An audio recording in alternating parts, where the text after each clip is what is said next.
Good morning, dear students. Welcome to chemistry class. Today we are going to start a new chapter, that is chapter number 2, Elements, Compounds and Mixtures.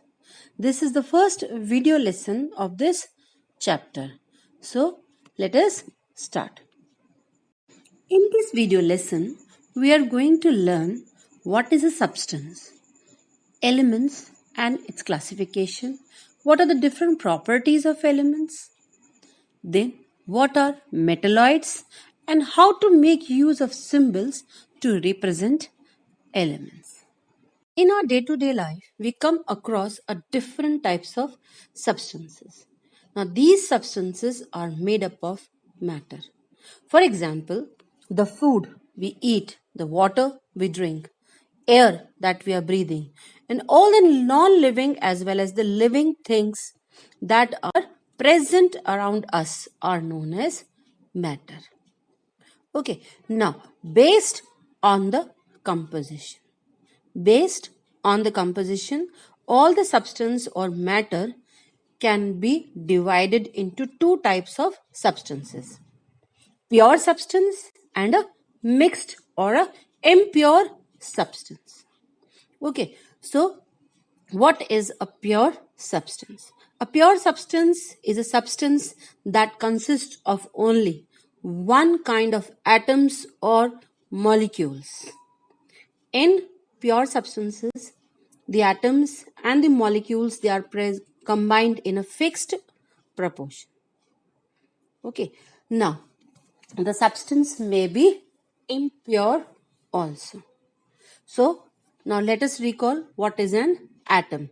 Atom is the smallest particle, or we can say a building block of a substance or matter. Molecules are formed when two atoms combine. They may be, or we may say that molecules are formed when two or more atoms combine together.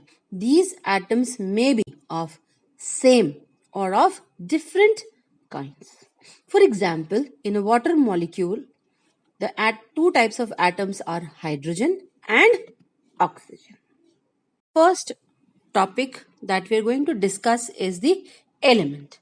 An element is a pure substance and that consists of only one kind of atoms. For example, copper. Copper, the vessels that are made from copper, they consist of only copper atoms.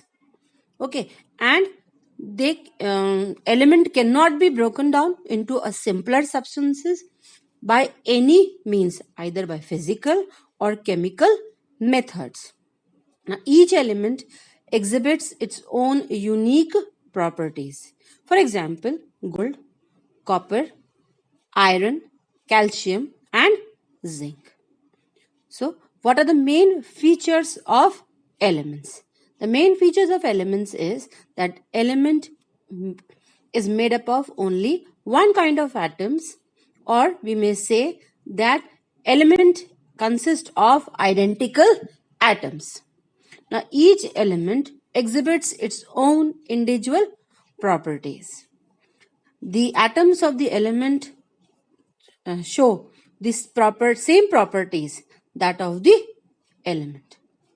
Okay, now the elements they cannot be separated or they cannot be broken down into simpler components or physical or any chemical method. Now there are certain properties, and based on these properties the elements are divided into two types, that is metals and non-metals. On the basis of these following properties, the elements can be classified into metals and non-metals. The first property is malleability. Malleability is the ability of a substance to be beaten into thin sheets. This means that thin sheets can be formed from the metal. For example, iron. The next property is brittleness. Brittleness means that the substance can be broken into thin sheets. Ductility. Ductility is the ability of a substance by which it can be stretched into thin wires. Example, copper. Copper wires are used in electrical purposes. Then conductivity. Conductivity, it is the ability of a substance. That means this substance allows heat and electricity to pass through it. Now this conductivity is of two types: thermal conductivity and electrical conductivity. Thermal conductivity means that the substance or the element have the ability, or it allows heat to pass through it. Different types of utensils are made on this purpose. Okay, then electrical conductivity. Electrical conductivity is the ability of a substance that allows electricity to pass through it. Then sonority. Sonority is the ability of a substance to produce a ringing sound when stuck with a hard object. This means when the particular element that is sonorous in nature is dropped from a slight height, then it will produce a ringing sound. A sound will be produced. Now, based on these properties, the elements are classified into metals and non-metals. All the elements that show these properties are metals, and the elements that do not show these properties, or we can say those elements that are not malleable or that are not lustrous, that are not ductile, that are not brittle, are all non-metals. Examples of metals are sodium, copper, gold, iron, aluminium. These are metals. Non-metals mean carbon, oxygen, sulfur, chlorine, and iodine are non-metals. There are certain elements that show the properties of both metals and non-metals. Such elements are known as metalloids. Now these metalloids, they have a metallic appearance and they are brittle. This means they can be easily broken into pieces, and they are fair conductors of electricity. What do you mean by fair conductors of electricity? This means that they allow electricity to pass through them, but to a certain extent only. And then what is the use of metalloids? Metalloids are used in the manufacturing of glass, and they are also used in making the semiconducting devices. Semiconductors devices, and the example are like silicon, germanium, arsenic, antimony, tellurium. These are the examples of metalloids. Silicon vessels are generally used for cooking purposes also. There are around 118 elements that have been discovered so far. Out of these 118 elements, 98 elements are found naturally, and the 20 elements have been prepared artificially by the scientists in the laboratories. Now, these elements or the atoms of an element are always represented using symbols. The representation of these elements using their short form or abbreviation is known as the chemical symbol. In earlier times, what happened? The elements, they were represented by the help of a picture. After some time, as the time passed on, the elements were named after the name of the place where they were first found. For example, copper. The copper name copper and its symbol Cu. It comes from a Latin word that is named as cuprum, and the word cuprum means from the land of Cyprus. Now, it was not possible every time, so a new modern method of representation was discovered, and this modern method of representation included the use of symbols. Now, how can we use symbols, or what is the modern method of representation of an element or a atom.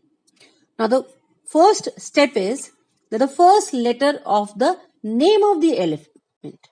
Okay, the first letter of the name of an element is used as the symbol.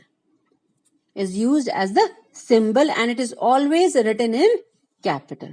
For example, for hydrogen, H is used as a symbol and oxygen, O. Now, what happens if two or more elements are there and their name starts with the same alphabet? Then what we'll do? Then the two-letter symbol is used. For example, calcium, cadmium, chlorine, cobalt. There are various, these are the various elements whose first letter is same, that is C. So what we will do? Then the next letter will be used in the two-letter symbol. For example, calcium. Ca will be used for calcium. Now, when we talk about cadmium, then what happens? Cad. Then, since Ca is already used for calcium, here we will use Cd. That is cadmium. For chlorine, Cl. Cobalt, Co. So, this is the method where the elements have the same alphabet, then the two-letter symbol are used. Now, in certain cases, what happens? The English names and the Latin names of the elements are different. So, here what happens? The elements, the symbol is derived from their Latin names. For example, for potassium, the Latin name is Kalium. So the symbol that will be used is K. For gold, it is Aurum. So the symbol will be written as AU. Okay. And I have also given a list of the first 20 elements. Okay. So you people learn how to write the symbol. On the basis of this explanation, just learn how to write the symbol. Okay. Also learn them, because these will be very useful when we will be writing the equations. Okay. So that's all for today. I hope you understood well, and stay safe. Thank you.